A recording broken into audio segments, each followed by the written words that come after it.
Welcome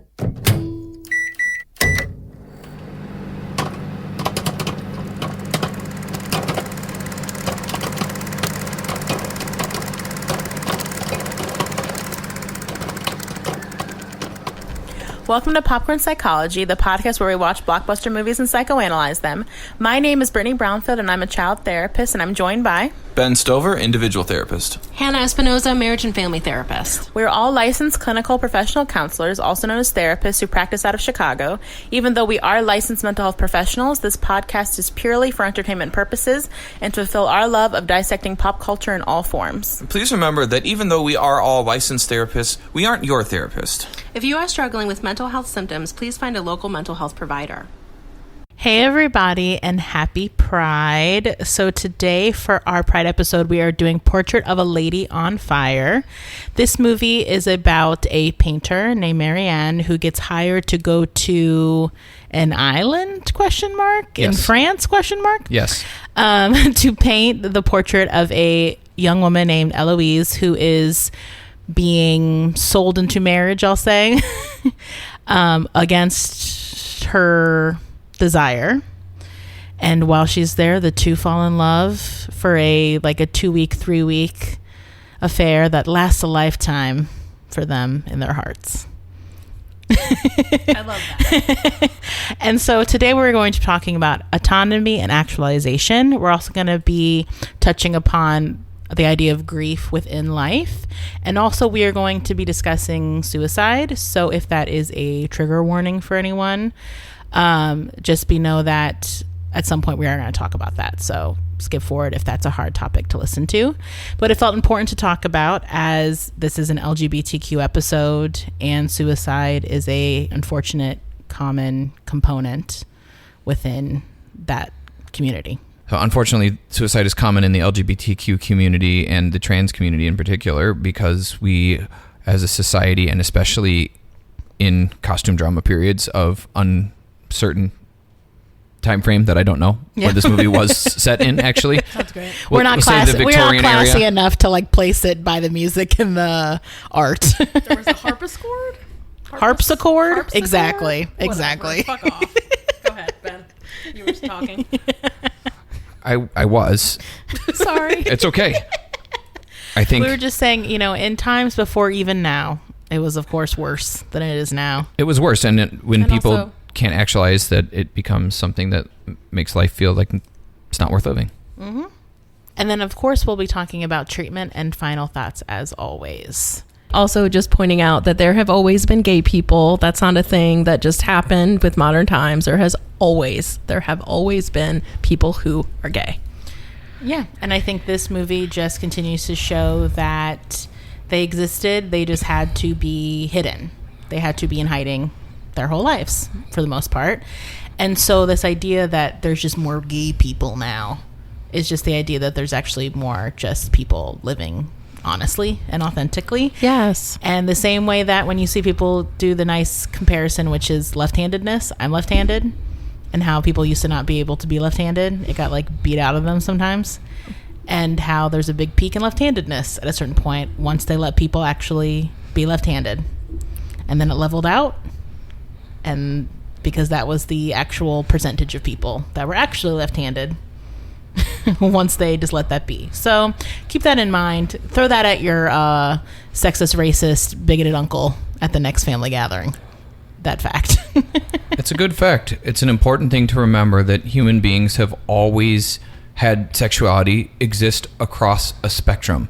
And that in case you were wondering about research that proves that, Alfred Kinsey proved that at Indiana University in studies in, what was that, the 50s? Yeah, I've been there. Yeah, Have you? Yeah. That's cool. Mm-hmm. And there's a pretty good movie about it starring Liam Neeson as Kinsey. Yeah. Where it covers that it's him and Bill Skarsgård, right? Yeah, and I don't Laura remember. Linney Yeah. as his wife. Oh, poor Laura Linney. She always has shit husbands in movies. She does. She really does. But no, they have the Institute, still the Sex Museum, technically, I think is what's called. And I went there on a field trip in grad school. Amazing. Because I'm from Ohio, so it was like a quick day trip Yeah. to the Sex Museum and back. Cute. But, the research that he proved in the 50s or 60s or whenever it was that happened. I know it was a long time ago. Mm-hmm. That showed human sexuality exists according to his scale, which is called the Kinsey scale, on a spectrum of 0 to 6. I think 0 being completely straight, 6 being completely gay. And 3 being totally bisexual. And 3 being totally bisexual, and the other numbers being somewhere in between. Yeah, And which is now expands now to include like pansexuality and all the stuff that we have more words for nowadays. Right. But yeah. And it is vitally important to understand that this is settled science. Whether or not politics has accepted it or religion has accepted it is going to be irrelevant on this podcast. That it's settled science, it's settled accepted mental health, that homosexuality, as it was once called in the DSM, is not considered a mental disorder, and no talk of such will be tolerated by us. That we're going to talk about this, and we're going to nail it. We're going to nail it. We're going to nail it. But what we're going to do is make sure that we're being honest and within the bounds of accepted science. That, look, people have always, since the history of forever, landed on different spots on the Kinsey scale. And it's okay if you're a 0 or you're a 6, and that's simple for you, that you understand that I have no interest in X, Y, or Z genitalia that exist on another human that are the same as mine. Or I'm only interested in this people that have them the same as mine. That's cool, but that doesn't have to apply to everybody. Now, everybody name your number right now on the scale. Just joking. I know mine. Mine's boring. I'm so freaking straight. Yeah, same.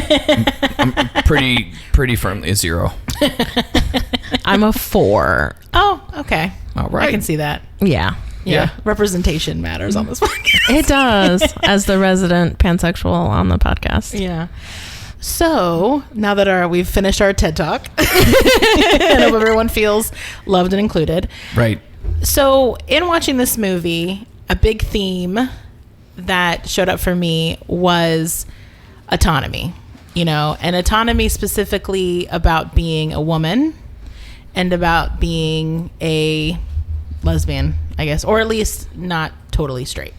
Yeah. We don't really know exactly, because there's kind of some inference from the Marion character, the brunette. Yes. That she maybe has had affairs with men and women, but because she's been pregnant, but who knows? Yeah. Well, she certainly has. And then we see that Eloise eventually does get married and have a child. Now, that doesn't imply sexuality. Could have been the expected marriage contract of the time. So I don't want to imply that everybody that has a child has to be straight. We're not doing that. But it's fair to wonder with these two if they fit more somewhere in the middle of the scale. Mm-hmm. For sure. But I will say, my assumption is because Eloise was looking for a life outside of marriage to a man. Absolutely. Yeah, and so is Marion. So I think regardless, these were two women that were looking for independence that was not common amongst women at the time. No. And I think that's what I noticed right away with Marion's character, is that she leaps into the water, like the very first scene with her, right? Where she leaps into the water after her supplies. I was like, wow, this is like a different woman than you typically expect from the time. She has shorter hair. She's kind of like doing her own thing, like more of a masculine presence about her than I think is typically seen during that time period. It kind of actually reminded me of the movie The Piano. Oh. Which is a movie that I also love, that has a very similar scene in the beginning when they're sailing in on a boat and then something they love goes into the water and they try to save it. Yeah, that's very true. Mm-hmm. And I think she definitely carries a more masculine energy, and she talks about like how she is kind of essentially shadow painting for her father's business. Mm-hmm. Or ghost painting, whatever the word would be for that. But yeah, she painting as him, and is planning to take it over and just not tell the men so that she can paint what she wants. And she paints men naked in secret. That's not that hard. She takes a lot of risks that wouldn't be seen as acceptable in the aristocracy of the time. Yeah. She definitely is a woman who, like, something I wrote in my notes is that she has a vocation, which is uncommon.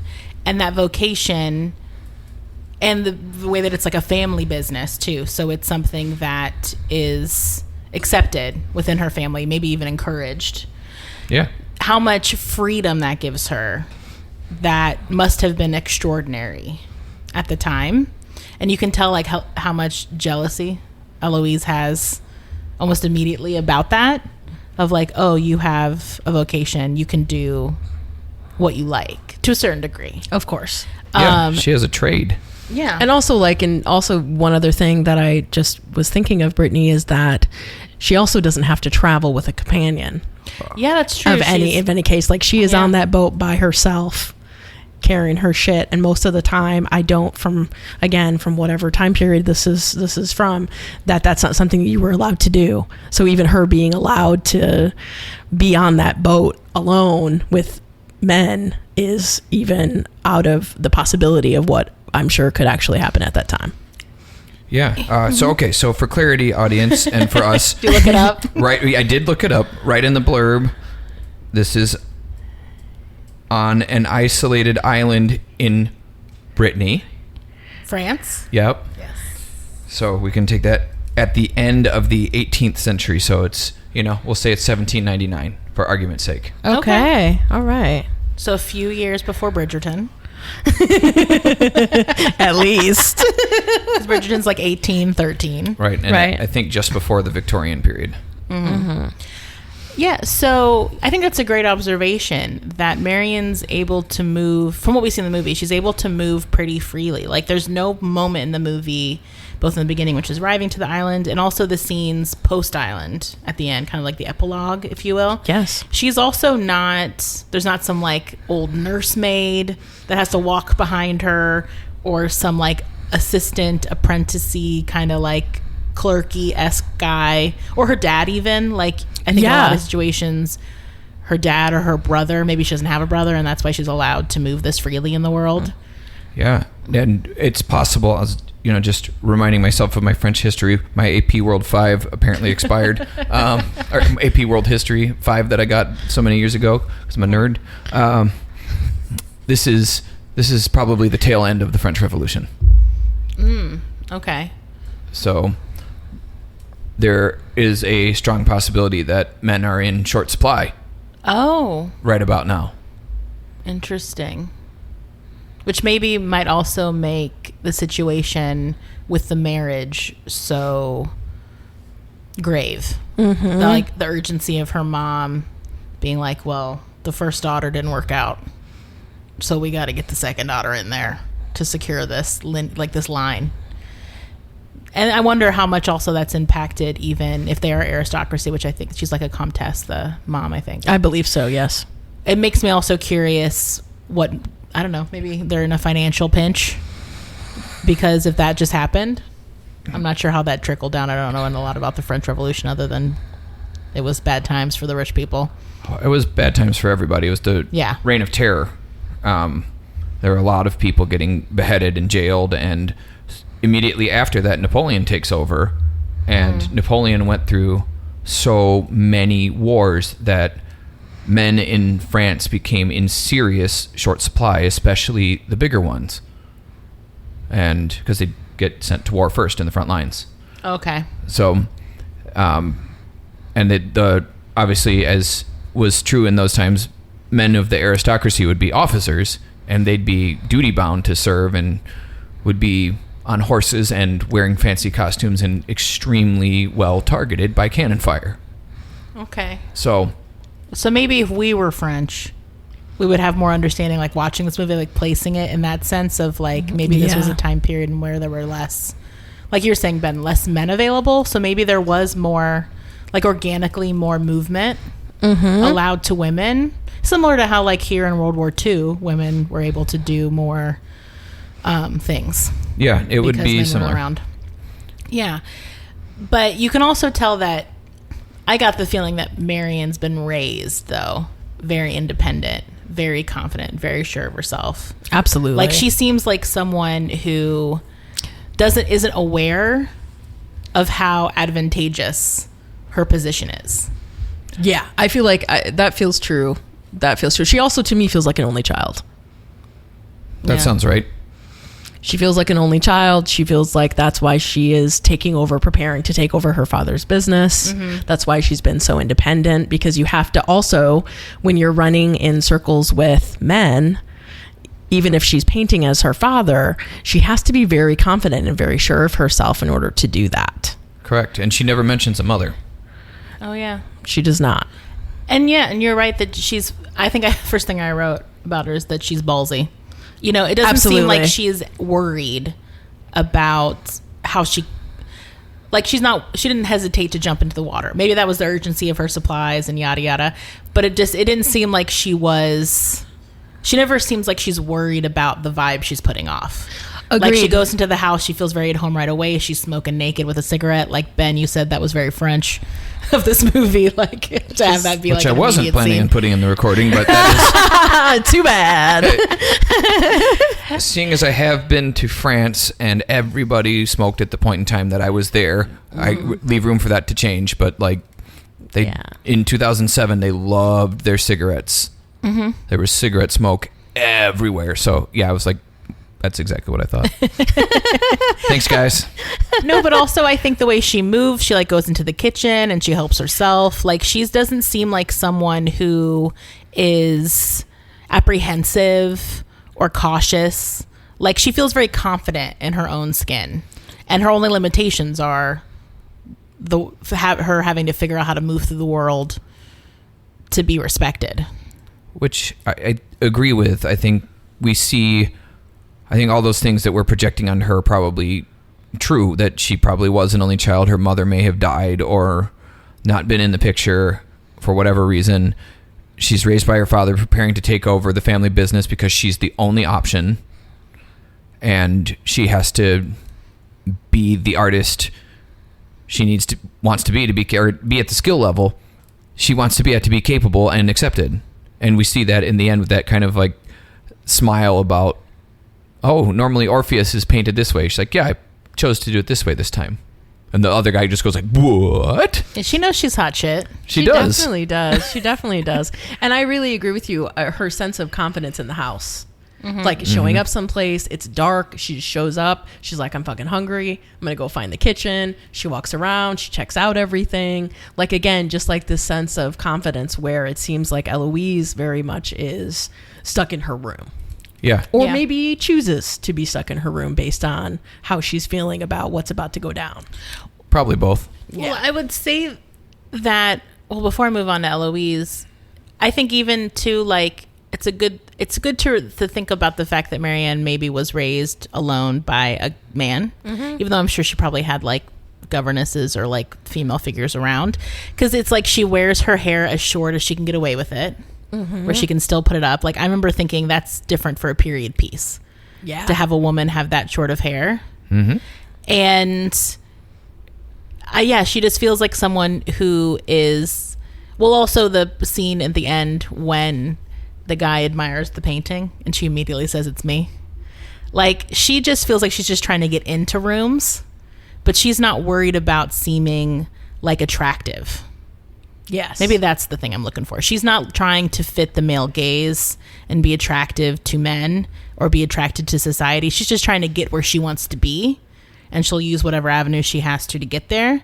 But she's not worried about fitting in. No, she's not. Yeah, absolutely. She's doing what she has to do. She's operating like a professional who knows that she's got it, she's good enough, and she deserves to be there. I think we covered her pretty good. Let's take a break there. And then I think, I'm sure this is on purpose, that the movie like juxtaposes Marianne with Eloise, right? Absolutely. In that so much of what we talked about is circumstances that has allowed Marianne at that time to move so freely, still within like a lot of confines, but she has a lot of privilege, right? I mean, we could even just name that she's white, right? Yep. That she's of money. All the things we've talked about before are privilege. And Eloise is someone who does not have the level of autonomous privilege that Marianne has. Yeah. No, she doesn't. She absolutely does not. And this is a classic romance story of opposites attract, right? Sure. I did say it's very rom-com trope when they set up the whole she needs to be painted, but you have to pretend you're just her companion. I was like, oh, I'm in. I know this. Right. I figured you would be. I watched this and was like, ugh. Benjamin, we're just trying to, like, class you up, buddy. No, it's okay. I didn't dislike the film, and I wasn't against watching it. Just that moment, I was like, typical. Barf. My wife did the same thing, both of us. So, like, we were laying in our bed watching this movie going like, oh, really? So the trope part of it, not the movie. The film is beautiful, but, like, looking at the trope of it all. The tropes. Which actually wasn't as big of a part of the story as you think it would be. I really liked, a lot of times, especially when we're talking about tropes and rom-coms, a lot of times that secret of her being the painter and of having to paint her portrait would have become a much bigger lie. That would have been the climax. That would have been the climax of it. And so it was I really enjoyed them being able to address it in the moment and address it like an adult. And like halfway through the movie. Exactly. And just be like, hey, here's the deal. I am the one who's supposed to be painting you. I am painting you. That's why I'm here. Yeah, I'm glad they resolved that in, like, maybe in the first third. It was pretty quick. And I agree, that could have been a trope where they're like never been kissed, of like, surprise, I'm an adult. And she's like, how dare you? I let you kiss me like a girl. And I'm a girl.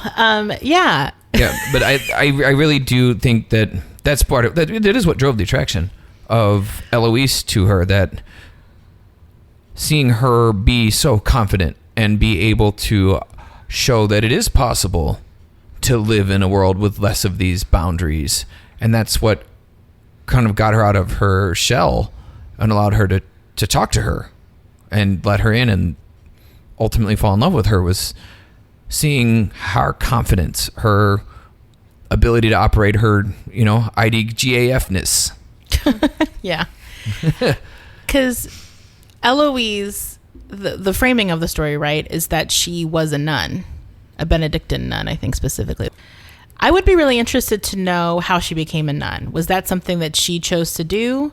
Or is that something how a lot of, like, second children, like the spare child, whether it's a boy or a girl, would get sent off to the convent or become a priest, like they'd get sent to, like, the seminary or whatever. Yeah. And so I'd be curious if Eloise chose to be a nun, and maybe that was her kind of taking advantage of her privilege as, well, her position, but also of being like the second daughter, that I don't have to carry on the lineage of this family, so I'm going to get as close to autonomy as I can get, which ironically, it tells a lot about the time period, was becoming a nun, going to a convent, get me to the nunnery, and because she talks about how she liked the convent because as a woman she could read, and like the first thing she asks Marianne is, did you bring any books? Which, so do they not have any friggin' books in that whole gigantic house? Anyway. Maybe not. And then she was like, and I got to listen to music and I got to sing.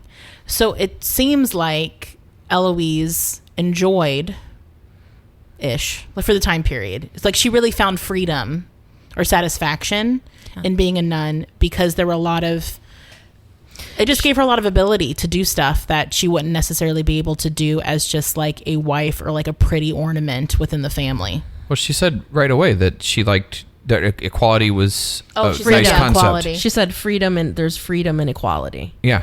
That's what she says. And I remember when she said that, and I was thinking that makes a lot of sense. Just being equal with the people around you. Everybody's a nun. Everybody's here to do the same shit. Like, we're all focused on the same thing. Right. And being able to be in that setting where she can also do the things that you mentioned, Brittany. Yeah, she wanted to do all those things and have so maybe she did choose that. It feels a little bit to me like she might have chosen it, but we don't have no way to know that. I'd say also I would assume that Eloise may have been aware that she was attracted to the same gender pretty young, because most people are aware pretty young. Mm-hmm. And so also the convent is a place to go to escape heterosexuality, like having to adhere to heterosexuality. Like, you can't get married if you're not, and that's a very acceptable avenue as well, where you don't have to be subjected to a marriage, and people also have pride in their kids joining religious orders. So that was probably a really good third alternative for people who were gay at the time. You know, you go into the military, you go into the convent, and you don't, or the whatever, and you don't have to worry about adhering to heterosexuality. So I can't imagine how horrible it must have been for Eloise to be notified. Well, one, your sister died, and she talks about she got that letter from her sister. Yeah. And then two, that you are being wretched from this like safe haven you've sort of found for yourself where you can be freer and just not worried about behaving as a wife. And now you have to come to this and just be like a placeholder for your sister. Like that must have been devastating. Yes. I feel like the reason why she is, I know that her mother is essentially relegating her to her room because she doesn't want her to also attempt. Yeah. So, but I would imagine that Eloise wants to stay in that room anyway, just grieving what she can no longer have access to anymore. And also that she doesn't know what her future looks like. Because one thing that we certainly don't find anything about is about this partner that she's about to get married to. And again, I don't think it's an important part of the story, but also, again, that not knowing what her future is going to look like. And it really makes me think about how really trying to embrace the time that they have together because of that. Yeah. Well, and also going back to like autonomy, you see Eloise attempting to assert her autonomy where she can, Yes. right? Which is refusing to let the first painter paint her. And how she drove him away. And I think I wrote my notes, good for her. Absolutely. Because she has such little control over her life that one of the only things she can control is being a brat, being difficult, and delaying or even ruining this arrangement, which it seems like her mom is determined not to get ruined, because her mom is also trying to find her own autonomy, which unfortunately she's gaining by sacrificing both of her daughters. Yeah. You know, she's saying, I want to get out of this house. I want to go back home or to Milan. It will travel. And how I am going to obtain that is by marrying off my daughter. And how little awareness she had that her daughter was not reacting to the idea of having a portrait of her arrive in the same way that her mother felt excited and honored by coming to a house and seeing this portrait be the first thing that she saw. She's attached to this. This is a big moment for her. This is like you're going to have an epiphany. It's like a person who's, let's say they are a famous guitarist and they say, no, I bought my child their first guitar and now they're going to be a guitarist. And that's just their destiny without giving any slight concern for whether that child gives a flying crap about playing the guitar. Yeah. And to see her be so convinced that this is the right thing, which within societal bounds, it probably makes sense, but that doesn't make it right. And if one child was so against it that she threw herself from a cliff, which mom seems very dissociated from, Yeah. we need to do some work to wake up to reality and understand that what you're doing isn't working. Well, people are in denial about mental health now. Yeah. So who knows how much they were just bullshitting each other then. Oh, we know. It Like was she a lot. slipped and fell off the mountain.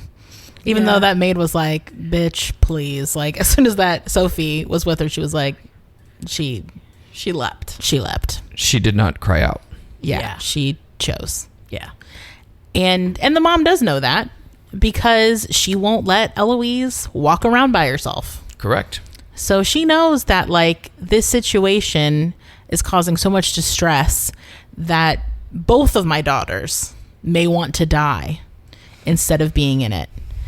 And just being really flippant and whatever about it, which isn't uncommon either. You know, like the generation above that has just accepted their fate can get very, we see this now with like boomers and stuff, can get very, we'll just deal with it.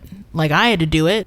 And I think also like women like this mom, I think, I don't know, I feel like this might segue into like the grief conversation, but they, at some point, I assume, just accepted that this is what life is. You have to find joy where you can, and if it's your pretty face or this portrait that you get drawn of you, like, isn't that nice? Like, just enjoy the little bits of freedom that you can access, and marriage will get you that. You know, access to a man will get you that. And someone like Marianne, like we were talking about, like, she's such a revelation to Eloise too, in that, like, oh, like, you don't have to go through it. Well, Eloise did figure that out. That's why she went to the convent. Like, she found a way to get some of her needs met as a woman without having to go through a man to get it. Yes. She did. And that's, I think, a huge draw, right? Mm-hmm. It's a huge draw, an attraction of like, oh, look, you're living a life that I wanted. Yeah. You're living a life that I had and was pulled from to come and do good this. Good point. Oh, that's true. Because I would imagine that, and again, this is, you know, a guess, Eloise had been in the convent for some time. And since people pursue their needs instinctively 100% of the time, it is fair to assume that people who are living in another place where the only companionship they have in dark monastic halls is another woman, and that's what floats their boat. I'll have 3 guesses for you, and the first 2 don't count, of what was happening in that monastery or nunnery. Probably ladies getting busy. I mean, there's that movie, The Little Hours, that's about a convent that takes place in the 14th century, and that's based on an actual book from the time. Like, even though it's a bananas satirical-esque movie with like Nick Offerman and Aubrey Plaza and Fred Armisen and all that stuff, it's based on a real story about a bunch of nuns who were just horny all the time, just trying to get laid either with each other or by her, unfortunately, harassing the stable boy, basically. Yep. And how they were all just getting busy. And that was based on a true story, like from the time period. So yeah, it does make me wonder if you could like time travel to like convents or whatever of the time, how much there might have been like the open secret of same-sex relationships. Yeah. Or even just same-sex fooling around. Absolutely. I mean, we can guarantee it. Yeah, pretty much. Human behavior, like humans will pursue all of their needs instinctually within the confines of what's available to them. If you are hungry and you can't eat because you have no money, what are you going to do? Steal. Or get a job. Or make bread. Or whatever. But you're going to do whatever it takes. And Jean Valjean. Sure. And then you'll go to jail for a long time, and Javert will try to kill you. Forever. But you know, people will always pursue their needs, and if they're not available through conventional, societally accepted means, we open up more channels in our head that allow us to separate need from societal convention. Basically, at some point, there's a higher order of natural law you have to follow, which is that if you're hungry, you're going to fucking eat. And you will do whatever you have to. You will trade, you will steal, you will trade your body, you will do whatever you have to do to get food if you cannot find a way to do it that's within moral acceptance. And the same thing goes for everything else, every other need, sleep, sex, everything. So we can guarantee. Yeah. People that didn't have any other acceptable means were sneaking into somebody else's room at 2:30 in the morning and getting down and going back to their own room like nothing happened. Yeah. All right, let's take a break here. So I think the last thing I wanted to hit in terms of autonomy within this movie is specifically Sophie the maid. You know, she becomes sort of like a third character in their family unit, if you will. Yes, yes. Their adopted daughter Yeah. of the two lesbian moms. And her story within the movie is becoming pregnant, right? And how once the lady of the house, the Comtesse, leaves, she starts finding ways to abort. Right, and I'm pretty sure she got pregnant from the sailor, which is why she wasn't. Oh. Because they kind of lingered on those two together in that dining room by themselves. The sailor came to pick up. I missed that. I did wonder if he was the dad. It's the only man that's been present That's in the true. story. This movie is very absent of men. It is, in a delightful way. Cackling like a bunch of witches. But yeah, I think it was interesting how we also see this autonomy through Sophie. Absolutely. And how I think what was interesting watching it too, and I think kind of in the same vein as the idea that like people have been on somewhat of the spectrum of sexuality forever. Also, women specifically, well, people with female organs have been getting abortions and helping each other get abortions Forever. You know?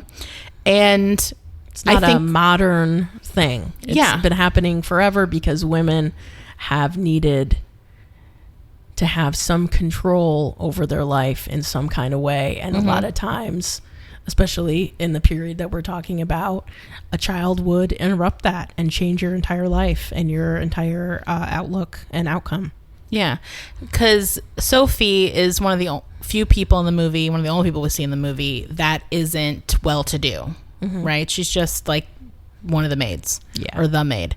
And what I liked was as soon as Marianne picked up on the fact that she was pregnant, it did slowly become like, what are you going to do about it? You know, like, are you going to keep it, basically, is what she asks her. And then she's been like, nah. Like, the casualness of it Absolutely was interesting. And I think my assumption is the movie was making a point that women did this all the time. You know, they knew exactly what to do. It wasn't a big production. It wasn't this dramatic, like, discussion about sin. Or like ripping of clothes, like, oh no, are we gonna kill a baby? She was just like, I am not gonna have this kid.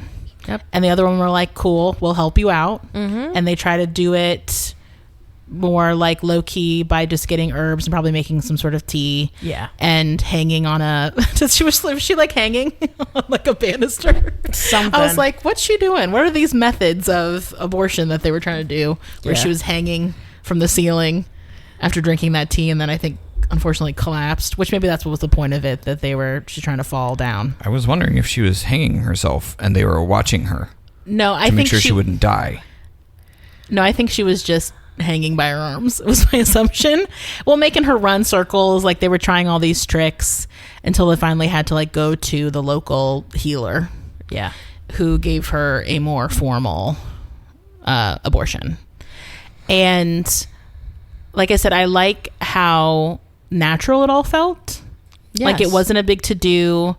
They went to see their local ladies, the local women's group by the fire, and they had her check her up, and she was like, no, you're still pregnant, sorry. And she was like, come back in 2 days and I'll take care of it for you. And it was very chill, and there was no morality play about it. Whereas I feel like in so many movies like this, like Dirty Dancing, yes, if you get an abortion, especially if you get a backdoor abortion, it'll almost kill you. I mean, I think there's a lesson in that about just safety, medical safety. But I think a lot of times that happens in movies because it's this lesson. Yeah. That if you're going to have an abortion, it may kill you and you probably deserve it. You know? And the only question that she's ever asked is, do you want to have a baby? Yeah. That was it. There were no other questions asked. And no judgment. Exactly. And I think Eloise seemed a little hesitant, but more because she maybe didn't have as much experience dealing with it. Yeah.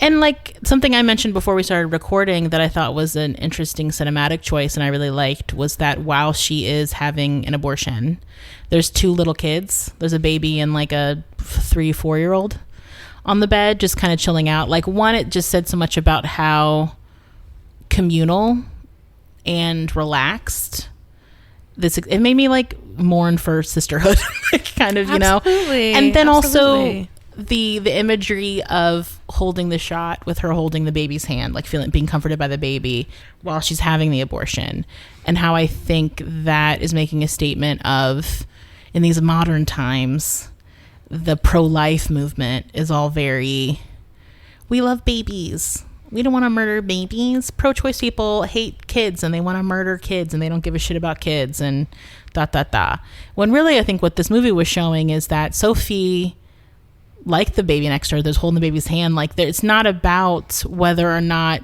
any disdain she holds towards children.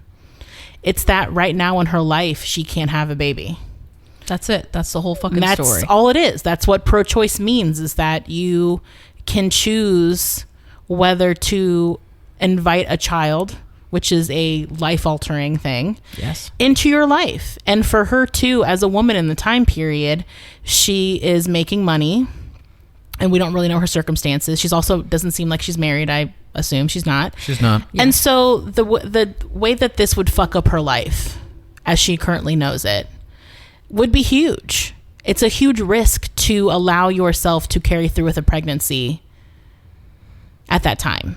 Yeah. You know, even now in certain ways, but like especially then. Yeah. It, like, people won't take servants. They would fire girls if they were in a family way, as they would put it. And so her having this abortion is her taking control of her life, which is how abortion should be viewed, both now and then. Absolutely. Absolutely. It was a powerful scene. It was a difficult scene, but it was also taken to show with a lot of love and care and concern that this is where this person feels they need to be. And that's it. She gets compassionate care. Yeah. And it's, you know, acknowledged how difficult this is for her.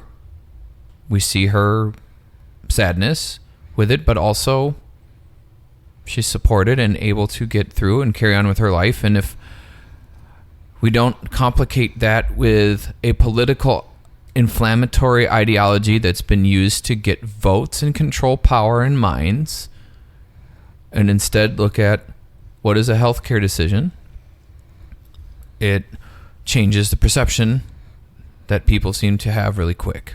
And I will say the scene in the movie too, where they do the picture right after, the portrait right after the painting, I was a little like, oh, why are you making her recreate that right after it happened? But then my second thought was, maybe it wasn't that traumatic because it was just a thing. It was just like another medical, like not even medical, but just another like ritual Absolutely. she went through to get to the other side of something. And maybe because of how relaxed and communal and natural it was, that maybe it wasn't a big deal. And that her posing for that portrait was a whatever thing. Maybe she was like, I don't feel like it because I'm sick. Like, I don't feel well. Don't drag me out of bed to do this portrait. But that it wasn't as traumatic as I think it has been portrayed in other things. I'm not saying it's not traumatic, period, because something's invading you and it's very painful. Yeah. But it did feel very chill. And it's in a way that, like, I know women who have gotten abortions with that vibe, where they're like, oh, I got pregnant. I'll take the pill. I'll have like discomfort, like a really bad period basically for a few days. But I'm back into the swing of life. Like, also this idea that having an abortion is this deeply tragic, traumatic mental health thing. Sometimes it is because it's hormonal and there's all this stuff too. So I don't want to act like it's not that. It can't be that. But also it's not always like that. Right. You know, and a lot of the trauma of abortion is the circumstantial stuff around it that creates like shame. And if you have to like go to someone you don't trust, and there's also like this, that's very scary. But it seemed like she went to someone that she knows that isn't scary, and the environment wasn't scary. Yeah. Exactly. So that's just what I wanted to note as well. Absolutely. I agree with some of that. Sure. There's many astute points you're making that I think are true. But my interpretation of that scene was very different. I don't think it was whatever. I don't think it was chill and it wasn't done in the way I saw it for shits. It was The abortion scene itself or the no, painting the painting. afterward? We're talking about the painting. The painting. Yeah. Yeah. I'm talking about the painting. Okay. The subtext I got from that, number one, was that I think her sister had one. Oh. Eloise's sister? Mm-hmm. Oh. And the way she was drawn to that did disturb her. I don't know if I'd go so far as to say it traumatized her, but there was something about that became post-traumatic growth, that reenacting that felt very much like the way children reenact difficult things that they go through that they don't understand, and they'll immediately start playing out those scenes with their friends. And there was... Wow, that's not how I saw it at all. Go ahead. I keep talking. And I'm not supposing I'm right. I'm just... No, I know. I had it struck me different. Yeah, for sure. That makes sense. It looked like trying to find post-traumatic growth in the way that children play through something and through the artistic medium that they had to do it. And side note, also memorializing a moment of strength and community so that she could remember that she had this experience and that she could do that. I guess what doesn't feel true about that for me, I don't think you're wrong in that idea, is that the girl getting the abortion, it wasn't her idea at all to do that. It felt like, I don't know. Actually, my initial reaction to it was like, come on, you two ladies. Like, don't try to be like typical white feminist bullshit where they're like, wow, that was profound. We should memorialize that. We should make a painting of that because that's women's strength. And like, let's not be considerate to like the more marginalized person who actually went through the drama, like went through the situation. That's how I viewed it, as them like not taking advantage of her, but I thought they were being insensitive in the moment. I don't think so. For the idea of like a interesting painting. I don't think so. Because they posed her and they were like working with her. I think they were wanting... I was like, let her ass sleep. She said she wasn't asleep.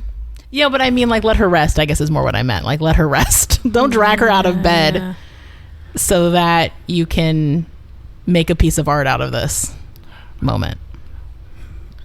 But I think it was them all three trying to play through and process the imagery that was now stuck in their mind, that they were all three seeing and feeling in different ways, and like getting a chance to process that and see that through each other's eyes and roles and feel in control again in ways that made sense to them to play through that. I think it felt very much like children playing, and like the kind of work that you do in trauma work where you help people process the difficult scenes, the worst moments of it all that get stuck, and try to create a different cognition around them that replaces the negative one, because she did have to go through that. She was hoping to do it with the running and the exertion, and she didn't want to have the child, so she was on board. But I think that was a step further than she anticipated, and having a way to process through that helped her work through it. And then I didn't the first reaction I had to it was like, are they marginalizing this person, kind of like you're saying, but not that it faded pretty quick once they brought her into the play. What were your thoughts, Hannah? Wow, so I really thought that a part of the reason why they wanted to do, because it was something that happened, and it was something that they did together. Like documentation? Almost. Like documentation of what they did and what they all did together, and more as something that women had to do at the time. Yeah. And is there truth? Yeah, but not as like a statement or like but just as like, this is a natural experience of what it can be like to be a woman. But not in a... But I hear what both of you are saying about marginalizing the Sophie in those moments. And at first, I felt unsure about what could be helpful. Like where this is going? About doing it. But then there seemed such ease about it. Yeah. That it felt like it was just the way to end the day. Because I do think a point that they're making in the movie with the art is trying to capture something real. Yes. Yeah. Yeah. And so I hear both of what you're saying, and I think a lot of that, like, let's talk about like what's actually going on in women's lives. Absolutely.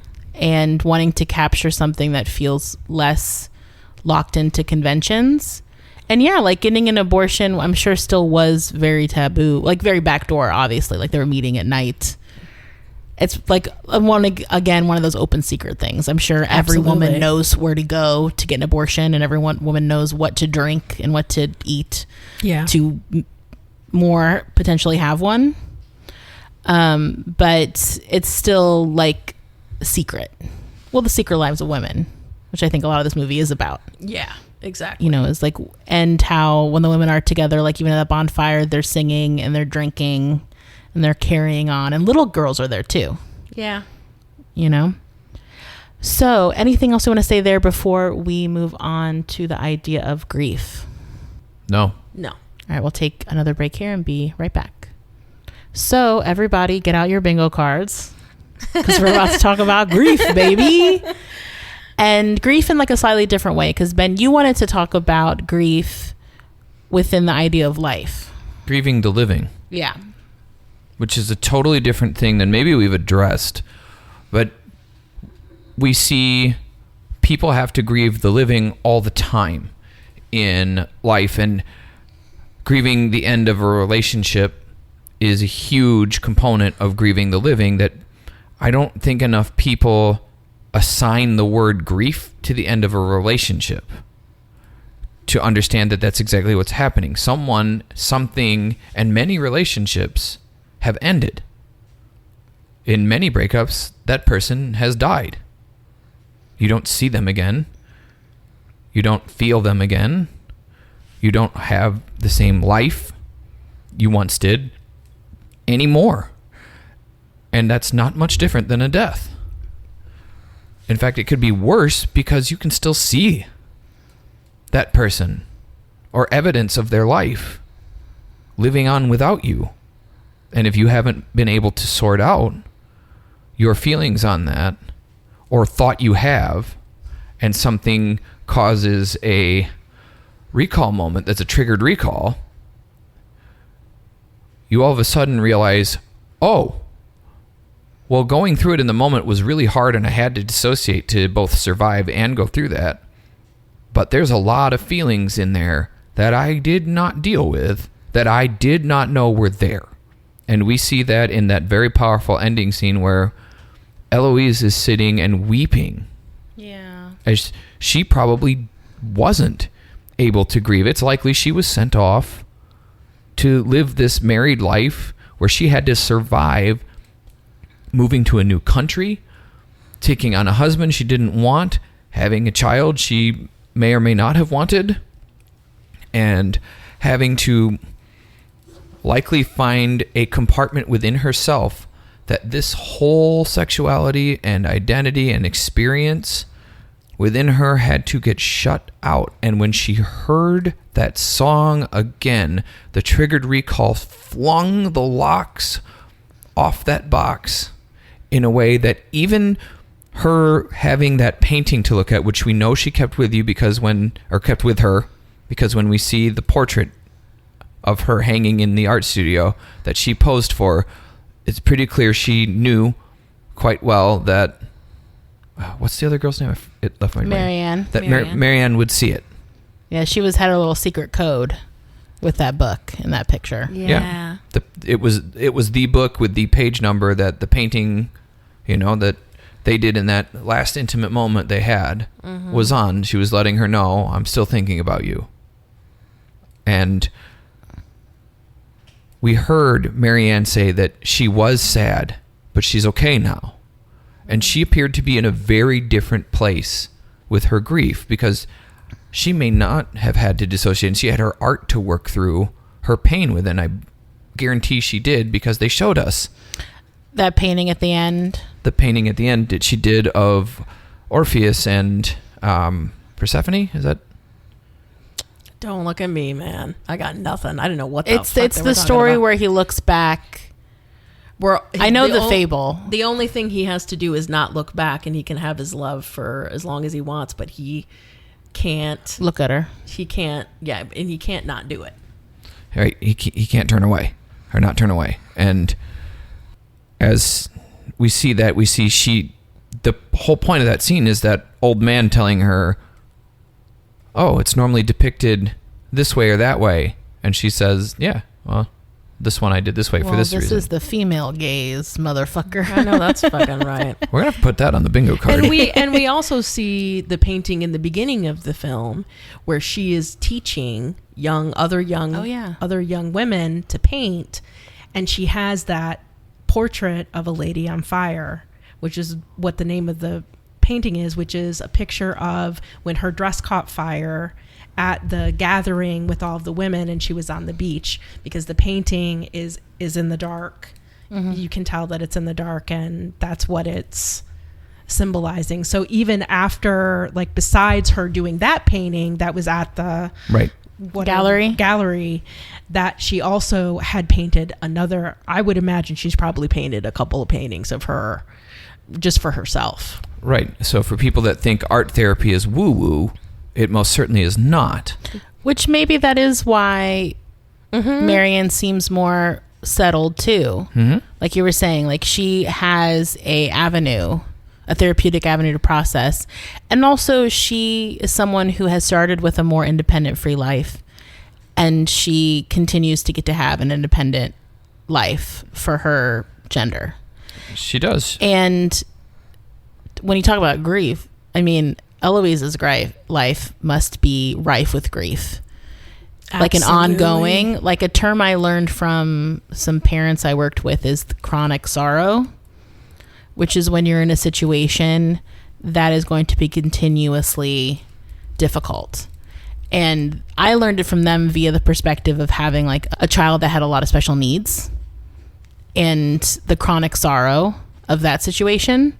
And I was like, damn, that is apropos. And so with someone like Eloise, who's trapped in this life where she's having to conform and hide herself, there's that grief too of like the chronic sorrow of almost like grieving the alternative life, like grieving an alternative universe. The potential of being able to have that life instead of the life that she currently has. Absolutely. Because I've heard like on social media, I've seen specifically older gay men who will like be commenting on TikToks of like young gay men who are just living like this is a video of me and my boyfriend spending the day together and being very like publicly affectionate together, and how older gay men, I've seen them like comment on those videos and cry in this very like mixed grief way that you're talking about, Ben, where though they feel so happy that young men or young gay people are able to live freely, they carry so much grief that they didn't get to have those experiences. Absolutely. That they didn't get to walk down the street holding their boyfriend's hand. Absolutely. And how it's such a bittersweet experience and such a complicated experience to both feel such happiness for other people but such grief and sorrow for yourself. Correct. And it's exactly what we see with Eloise in that scene, is that she's emotional but not distraught. She is processing from a point of relative safety, I think. You know, and I know she's not safe. She's in public, and that's not the most ideal spot. But no one's looking at her. Well, she's in the dark. She's in a private box by herself. She's pretty far away from other people. It's loud. Like the music is loud. Everyone's distracted. So it is I think you're right, Ben, that it is a contained environment to have an emotional response that also people can easily just misunderstand as she's so moved by the music. Exactly. But she is, but it's deeper than that. Correct. It's much deeper than that. And there's no child with her, and that was not an accident. And no husband. She's just by herself. Yeah, I wonder if she goes to music by herself.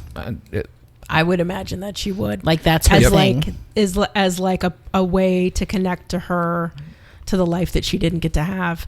I can't imagine how much grief Eloise must have, not only just the things that we're discussing, but also losing her sister, losing a life that she expected, losing a lover that she can no longer see and no longer be a part of her life.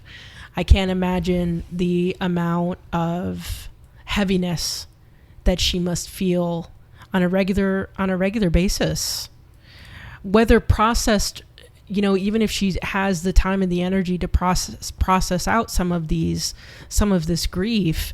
It's an ongoing experience, kind of like what you were saying, Brittany, with chronic sorrow. It's an ongoing experience that she continues to have. One of the most powerful things I ever saw about grief was written in the 5 Stages of Grief book. And I think it was stunning that when are we done grieving is a question I get asked all the time, especially as everyone knows that this is the kind of work that the author of the book was writing about. And she flat said in that book, when people ask me that, I reply, when you're done living. Grief is something we carry with us. We're not always bereaved. Yes. Which is the point in time when we're so sad and distraught and devastated by a loss that we are considered ill because of how bad we're dysregulated right then. And it's a normal thing that people expect to last about 30 days.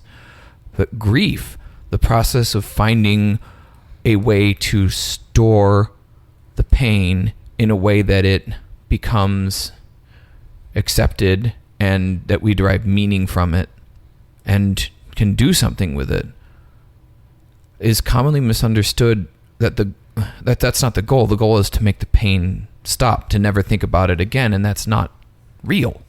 It's not a valid expectation. The number of clients that come in, I just want to not be sad anymore about the loss of X, Y, or Z or the breakup, and I can't help you. Yeah. I can help you figure out what it meant in your life and what it means to you now to have had those experiences and to do something because of them, whether it's a change you need to make or a tradition you need to uphold or a stepping stone towards doing something very similar but with someone else who's better for you. Looking at Eloise cry in that moment where she's hearing the same song likely triggered an emotional response in her from music that couldn't have been triggered by anything else, because music is the auditory translation of emotion. Yeah, it's like there's catharsis in it, and then the catharsis of crying. It does make me wonder if the way that Eloise deals with her life, lets the steam out, the pressure off of the chronic sorrow of her life, is by taking these moments to herself where she can let herself feel and let herself cry and reminisce probably too. I'm sure in those moments she also does a lot of reminiscing. And that's also something that's good with grief work, is to build space to honor the thing that you're grieving, whatever it is. That's why we talk about rituals, and that's why we do funerals and stuff like that. Absolutely. With death, is because we do that stuff as human beings. We do the act, because there is something also catharsis about that, Absolutely. And so I wouldn't be, and that's probably also why Eloise doesn't look around. Yeah. She's locked in. She doesn't notice Marianne, because this is her time where mommy goes to the orchestra. Yes. And she has a big fat cry. So when she comes home, she doesn't throw herself out of a window. I mean, that sounds bleak to say, but that's probably true. Yeah. That's probably how she is dealing with the grief of her life. And also, I will say, earlier in the movie too, she does seem to be someone that is resilient, in that she is trying to accept the change in her circumstances. She was accepting of the life in the convent, and seemed like that was something she had made peace with, or maybe even actively chose. And then even when the fight that her and Marianne have. It was her also saying, like, I'm still getting married. Like, can you be fucking for real right now? Like, I'm still getting married. This sucks, but this is life. And don't make you having a problem with me or being mad at me about it. Don't hold me getting married against me. Absolutely. Because that's part of this life, unfortunately, and I'm trying to deal. Yeah. Right, So don't come at me with this, bro. Like, can't this just be something that we can have for as long as we can have it before the rest of my shitty life starts? Yeah. Yeah. And I know that's something that I talk to people about a lot, and I bring up a lot with people who have just maybe ended friendships or ended relationships. And I talk to them about, this is a loss. This is grief. And also that not only are you grieving the loss, but you're also grieving the potential of what you thought it was going to be. They say, well, I really missed that. And when people say that, especially if it's an abusive partner that they miss, I tell them, I think you're really missing the potential of what you hope the relationship would be. Yeah. And how that seems to really set with people when I describe it in that way. And so I think also just realizing that loss and grief is a part of being a human. Yeah. And that it exists in all different kinds of ways, not just when you lose someone to death. No, it exists in every way that someone leaves your life.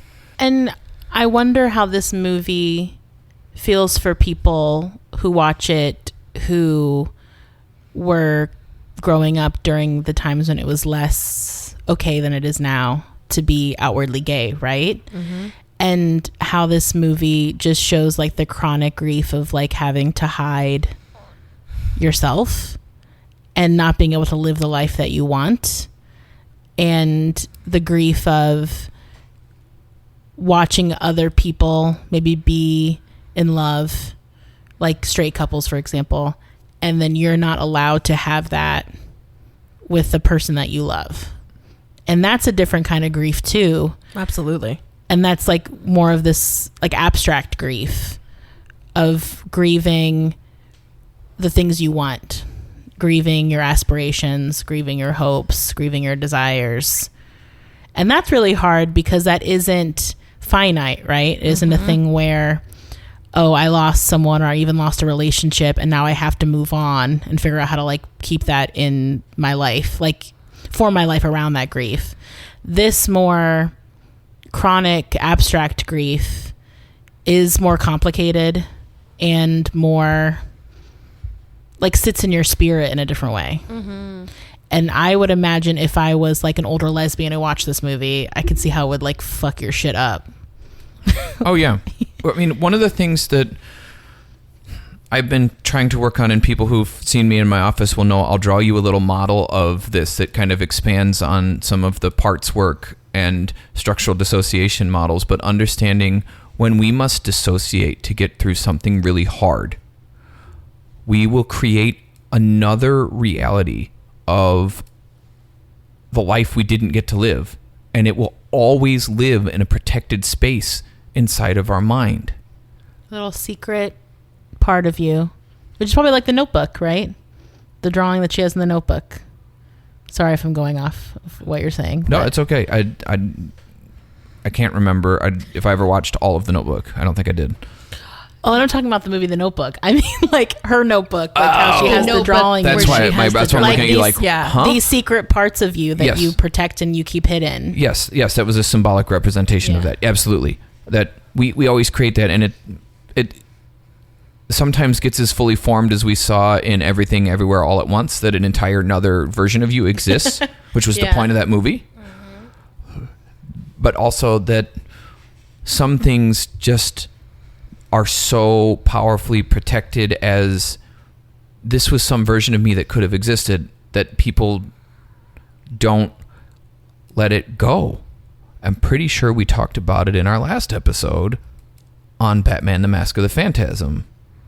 that some version of Bruce keeps his parents alive in his head and has all those resources that they gain and why he's talking to their portraits. How dare you bring that up during Pride Month? Agreed.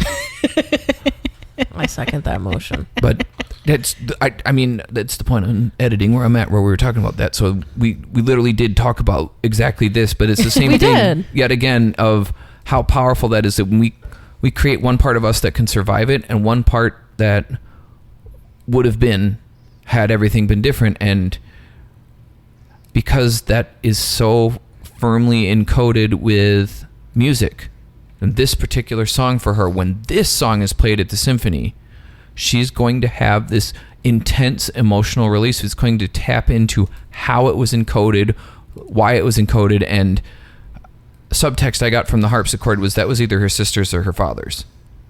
So there's an extra emotional content to that because it was covered up. You're right. Yeah. And mom wouldn't have covered it up likely if it was hers. Yeah. So that was a moment of something near and dear to her that touched her in multiple ways that represented that period of her life. So when that song was played with the full orchestra in the way she dreamed of hearing it, that part of her that had been locked away got an actualization moment. And it got to release, and that's what the tears are. And it's why we shouldn't hide from those tears and those big emotional moments. Those are the only way we have to allow the matter of the emotions inside of us to change form and go back into the universe, out of our body and back into the universe, is through tears. If you think about how the water cycle exists, the way I think about this is like the emotion is a neurochemical that has mass in our brain. And it comes into something that allows us to physically release through tears, releasing some part of something inside of us outward. And when that happens, it's kind of like some ice getting melted and then steamed up so it goes back into the air. Anything else we want to say before we go to break? Nope. All right. So we're back. And so the one final thing we wanted to touch upon was the topic of suicide.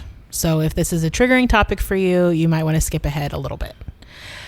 So in this movie, it's a little different than where we're about to go with this, because her sister commits suicide, Eloise's sister at the beginning of the movie, to evade this marriage. Yes. She is exerting, unfortunately, the only control she feels like she can have in her life, which is to end it. Yes. Which is bleak. And you've heard us talk on this show before about how when people choose suicide, it's because they don't think there's any other choice to get out of the pain that they're having. And unfortunately for her sister and for a lot of people, when they feel trapped in the life that they have, that they feel like there's no other options that are tolerable, sometimes they will choose to end their life, and that feels like the only power they still have. Absolutely. And even though there's no discussion in the movie about her sister also maybe being gay or anything, that's just not something they talk about in the movie. I was nervous that Eloise was going to go that way too. Absolutely. I feel like half the movie I was holding my breath. Well, and also what we know, run on towards the cliff. Yeah. Or just by the end of the movie, I was like, well, they're not together, so I hope this movie doesn't end with her, I don't know, lighting herself on fire, because I wasn't sure where it was going yet. Yeah. But we still wanted to make sure to touch upon the topic of suicide within the LGBTQ community. So I'm going to throw it to you, Hannah. So I'm just going to read some statistics just to kind of give everybody kind of an update about where we are in terms of the LGBTQ plus community. And I'm reading, the statistics are from the Trevor Project. The Trevor Project's 2024 U.S. National Survey on Mental Health of LGBTQ plus young people found that 39% of all LGBTQ young people seriously considered attempting suicide in the past year. Which is a huge percentage. That's a 39% of all LGBTQ plus young people seriously considered attempting suicide in the past year. This affects this community disproportionately. Something else that's important to know is this finding is important in the context of what we know about firearms. They are the most lethal means used in suicide attempts. Nearly 9 in 10 suicide attempts with a firearm result in death. The presence of a firearm in the home was associated with a 17% higher odds of attempting suicide in the past year. Being impacted or knowing someone impacted by a mass shooting was associated with a 32% higher odds of attempting suicide in the past year. And this is all stuff that we know is affecting our young people on a regular basis. Young people are at a heightened risk, with firearms being the leading cause of death for youth between the ages of 13 and 24, and the cause of half of all suicide deaths in this age group as well. So this is not something that is going away. This is not something that is different. And it's something that is really important to talk about, especially during Pride Month, to help people better understand that when we are not allowing people to be who they are as they are, it creates suicide rates like this. Yeah. And even though in the movie it seems like the heterosexual sister is the one that dies by suicide, the theme is still the same, in that a mom is refusing to accept the reality of the situation, refusing to accept how miserable their child is, refusing to let their child have more freedom and autonomy around what they need. And because of that parent's stubbornness and closed-mindedness, their child chooses to end their life. And then unfortunately, not that uncommonly, the mom doesn't learn from it and repeats the cycle with the other child, and probably thinks it was the right thing to do because it was quote unquote successful. And that what we see of Eloise is that she gets married to a dude and has a kid and like yada yada. But the reason we wanted to bring this up is it's important. It's important to know these things and to repeat these things. And that when a person, if you're a parent or otherwise, is trying to stifle your child or someone in your life who is not straight or cis presenting, that you are taking a genuine risk with their life. You are taking a 40% chance pretty much that they will choose to die. And if that can sit right in your spirit as the person who's doing that to them or not allowing them to be themselves, I don't know. I used to work at a place where I had worked with parents that were in varying degrees of accepting towards different gender identities and sexualities. And God bless our head psychiatrist, because he would tell these parents, we can't play around with this. Like, I can't see both sides of the situation, because it is even from a do no harm perspective. Yeah. I cannot recommend basically conversion-y therapy or denying their gender presentation or sexuality. He's like, the risk is so high. We know that if we push them, that they might try to kill themselves. And especially if there's comorbidity with other mental health stuff. Absolutely. We're done. You know what I mean? We're done. And to throw that into even more concrete language, because you both are doing great. One of the things that I learned when we got trained in suicide at work by the LAPD psychologists that worked there, we had a huge 3 or 4 day training where they came to Chicago, and among all the other trainings we've had, but there was something about that one that stuck out, that understanding that in our human psyche, there is a suicidal function that exists because it is possible to be in a situation where pain has become your reality, that there is no way out of pain available to you anymore. And at that point, and only at that point, does suicide become an available biological option, because being out of pain is a need for humans. And if you are trapping someone in perpetual pain by denying their existence and their ability to actualize, then they cannot see a future without pain. And you will enable the suicidal function to turn on. And It is that serious. Yeah. It is. There- It really is. Are not two ways about how that works. And I will give you a little exercise that this is something that I give to people in session all the time to prove this point. If I sat and told you that you were lost in the woods of Wyoming, you are in the mountains, and there is a pack of wolves coming your way. You have been cornered.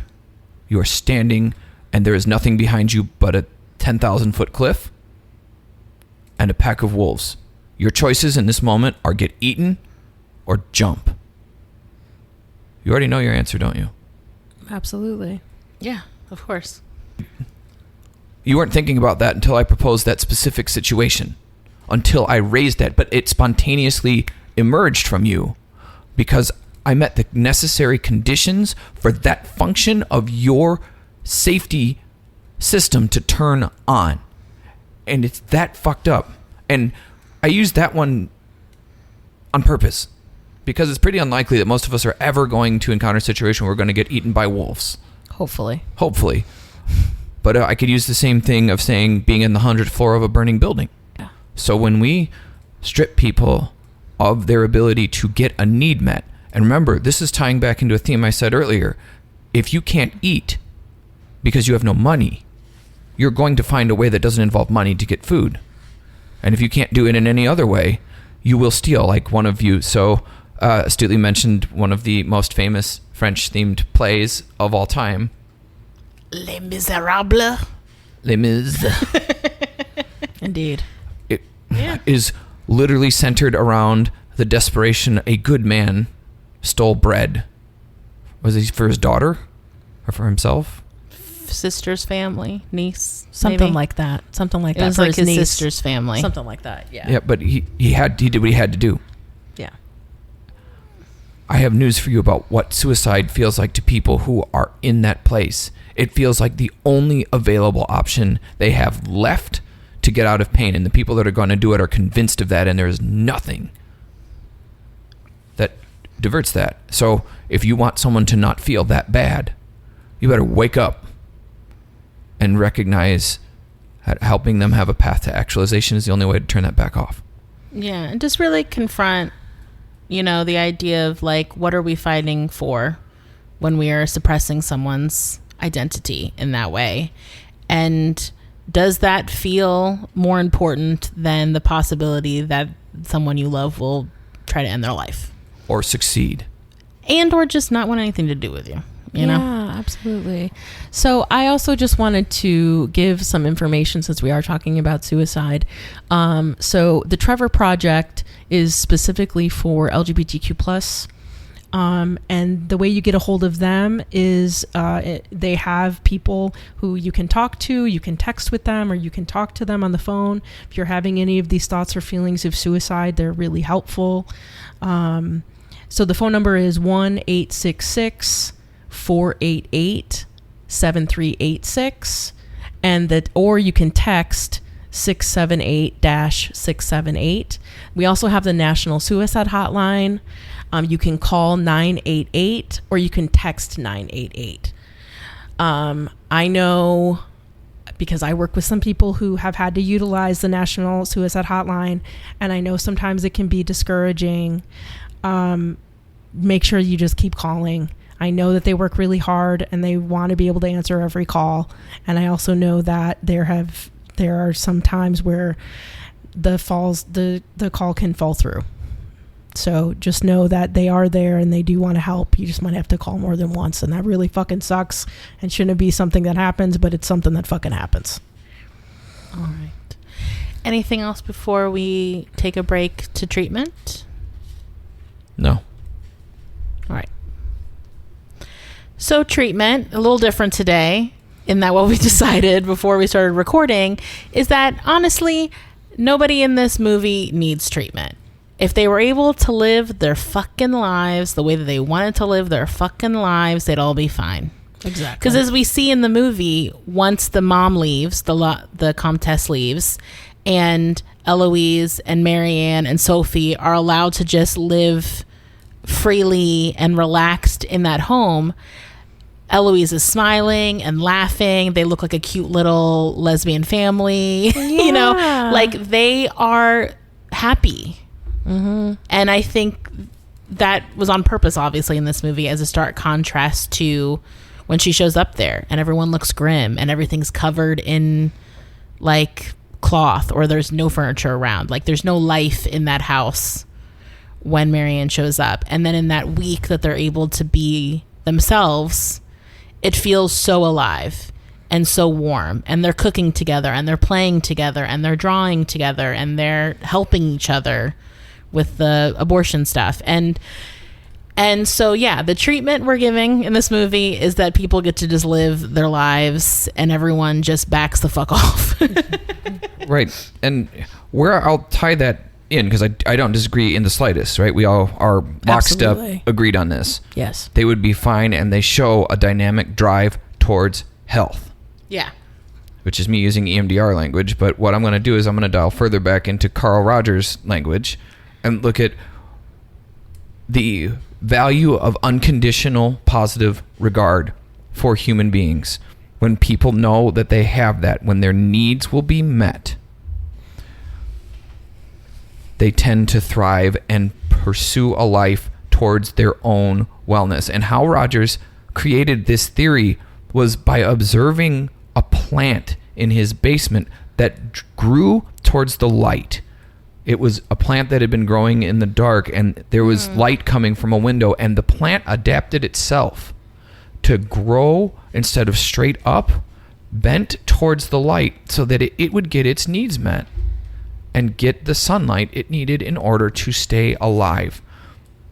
And I can't think of a better story from psychological history to tie to this effort of, if you create an environment where people can thrive, they don't have to contort themselves to grow towards the light. They'll just grow towards it where it's supposed to be.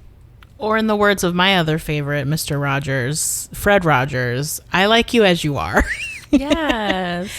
And I think that's also something to take away from this movie too, from like a how do we treat each other perspective, treatment wise, is I think a big theme of this movie is the quote, like, is the concept to be loved is to be seen. And how in the movie there's that big moment, there's that lengthy moment where Eloise is posing for the portrait and Marianne's kind of pointing out all of her tells, like, you do that when you're sad, you do that when you're frustrated, you do that when you're angry, and then she does it to her. And how I think it's continues that message we're talking about, where if you allow people to be themselves, if you take the time to get to know them and show them that you know them, that people will blossom. You know what I mean? Absolutely. People will, like that flower that Carl Rogers had, they will blossom in the sun. And how this movie, I think a big theme of this movie, along with Autonomy, is the power of feeling seen as for your true self. Absolutely. And how we see that in like both Marianne and Eloise, but also Sophie too. Yeah. That they see her and she becomes part of their family when they don't have these social constructs bearing down on them. Yes. So that's our treatment, y'all. Anything more you wanted to say, Hannah? I don't think so. I don't think there's anything else that I can add that's better than what you said. Thank you. Mm-hmm. We'll take one last break here and be back with final thoughts. So I think this is the first time all of us have seen the movie, right? Actually, the second time I've seen it. I realized I had watched it when I started watching it. So. Okay. Oh, so I guess I'll go first. Okay. So I really enjoyed this movie. I've really enjoyed it both times that I've watched it. And I think a big part of that is not only what the movie is based on and the naturalness that we see between the women as they take care of each other, but also the calmness of the film, the lack of intense drama that, we usually get in a film, because that's what fucking movies are about, was really calming, and it was really comfortable to be able to watch these women be together in a way that they weren't allowed to. So I really enjoyed the film. I think it was really well acted and really beautiful, and I will probably watch it again just to experience that sense of freedom that they seem to have when they're all together. Nice. I guess I'll go next here. I thought the film was masterfully shot and acted, even though they were acting with the traditional stoicism that would have been appropriate for this time period and is frequently demonstrated in costume dramas. I thought that it was beautifully acted. I wish I spoke French so I could catch the nuances of the emotion that are going to be conveyed in the language that I just don't understand. So that the facial acting was outstanding for me watching subtitles, so partially distracting from what's happening and not understanding of the French language because I don't speak it. But the nuance that was lost in that didn't detract from the film in a way that was distracting too much. And I think it is a beautiful, calming representation of like almost what it's really like to have those moments where you have whatever short version of a romance that exists in life where it can't be permanent. That something is not going to let this last, and something that's very special to you and working right now and you'll probably have in your heart forever, you're going to have to ground in that moment right now. You're going to have to put away all the things that make you angry or sad or hurt that you can't have this forever, and we're going to have it right now. And people that have had those experiences in life will have seen it play out, just like the relationship between these two women did on the screen. And I thought that was a really underserved part of life, that too many things make everything need to be more dramatic and have more drama than they really did. And this, I think, just captured straight up moment in time as it was, in the same kind of spellbinding way that those experiences are like, and then they're gone. And you carry them with you forever, and you remember them, and they do come out. Like for me, there are things that have happened in my life that probably because of the time period, because it's the biggest record of the time period. The Green Day's American Idiot has a song called What's Her Name on there. That fucking song gets me every damn time. But the lyrics of it are brilliant, and they're kind of just trapped in that. So I recommend listening to that song and thinking about, like, that was Billie Joe Armstrong likely capturing, like, I remember the face, but I don't remember the name. I remember the time. Like, he remembers what happened. And, well, that's not going to be true for these two, obviously. But he's writing a story that's existed in many forms of media ever, that human beings have these experiences with these little time-limited things that we all know, but we get so swept up in that they can redefine how we look at the world. And I thought this was a powerful representation of that. So this is the first time I've seen this movie, and it's been on my to-watch list for a while, and I've been avoiding it because period LGBTQ movies are usually equals huge bummers. Like devastating bummers. And so I just was never in the mood to be like fucked with emotionally enough to watch it. And so as soon as I started watching it today, I was like, oh, hell yeah. Like it for the reasons that you're both saying. It's very calm. The vibes aren't immaculate. It reminded me a lot of The Piano, which is also a movie that's more heightened than this, but has the same like vibe kind of to it. Mm-hmm. And that's a movie I watched many times when I was younger, even though you see Harvey Keitel's full penis. But I digress. And good old Piano.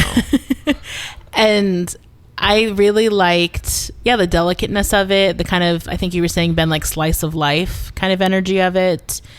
It was very charming and relaxed, and all the painting stuff gave me ASMR tingles. Absolutely. Which I loved. I was like, I could vibe to this movie all day, and feels like a movie I will have on in the background while I'm like reading on like a rainy day or something. So very chill, very relaxing, improved my mood actually, because I've been in a bad mood for a few days. And I will definitely watch it again. I don't know if I'll ever give it like my full attention, but it's definitely a good movie to watch here and there on like a lazy day or to have in the background, like I said. And I was really happily, like pleasantly surprised that it wasn't a bummer. So many of these movies that show a marginalized group, whether it's Black people or gay people, I know a discourse around that can be like, why does all the media that portray this community have to be sadness and sorrow and pain and misery and kind of re-traumatizing as well?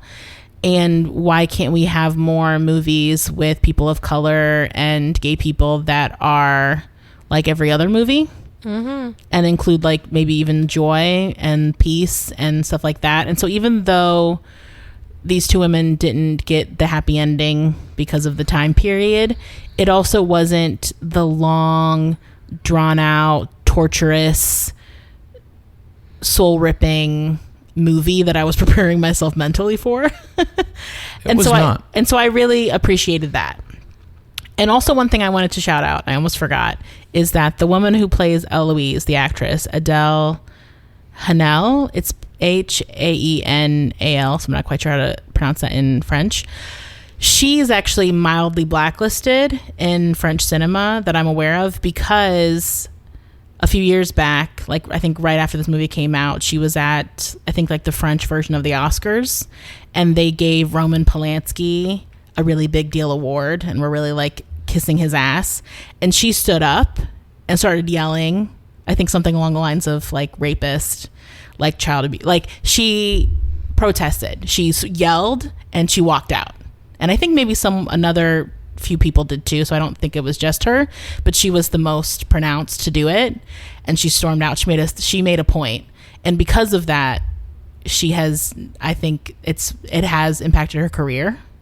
So I wanted to shout out to a real one. Yeah. That she stood on her morals, and she did something right at the cut, like probably her breakout, I would imagine. Because this movie had international fame. That's how we know about it, right? Yeah. And why we thought about doing it today, even though we didn't really have a relationship with it. Mm-hmm. And so good for her that she put her money where her mouth is, and she stood up for something she believed in to the detriment of her career potentially. And I hope that it doesn't keep her down for long if it hasn't already gotten better. And and if you guys have ever noticed, we are never going to do Roman Polanski movie ever on this podcast. We wanted to do Rosemary's Baby early on because it's a good demonstration of like postpartum psychosis, but he fucking sucks. And the more I learn about Roman Polanski, the more I hate him. Yeah. So on that note. So last thing I wanted to say about this film, because I realized I didn't comment on anything of like the LGBTQ nature of it and my final thoughts, and I want to make sure I did, because it's important, is this movie it's just a beautiful representation of love, period. Mm-hmm. And I think I want to make sure that people listening to this can find some place in their heart to accept that it doesn't matter if you agree with the way someone else lives their life. If you can find space in your heart to see that they are only doing the best that they can from the way the world makes sense to them, and it can result in a beautiful, peaceful, tranquil experience for them in the same way that everybody else can look for that in life, where not every moment in a relationship is like these ones. Life is hard and people are hard, but letting people have space to love who they love for the reasons that they love them is really important. And I really hope we all find it in our hearts to let people live in a way that's authentic to them, especially those that have been marginalized for nothing other than loving someone who they love. Mm-hmm. On that note, as always, you can find us on Instagram, Facebook, TikTok at Popcorn Psychology. You can also find us on X at popcorn_psych. If you ever want to get in touch with us, you can email us at popcornpsychology@gmail.com. If any of you guys know any good LGBTQ movies or TV shows that you think would be good for us to do on this podcast, we would love those recommendations as well, especially ones that have a more varied story than what we've been talking about, like the sort of like tragic story. Yeah. So if there's any ones that we seem to just be totally missing, please send it to us. Whether it's DMs or emails or whatever, we'd appreciate it. And as always, if you would like to support us, we would always appreciate that. You can find us on Patreon and become a patron. If you are $10 or more, you have early unedited access to our episodes. And if you're a $50 or more patron, you can pick the topic of an episode. And you can also get our merch at TeePublic if you would like to support us that way as well. And also the most free way to support us is to give us a review. If you could rate and review us wherever you listen to podcasts and hopefully give us a positive 5-star review, that is the best way for new listeners to find us. We really appreciate it, and we read them and we share them. So yeah, happy Pride, everybody.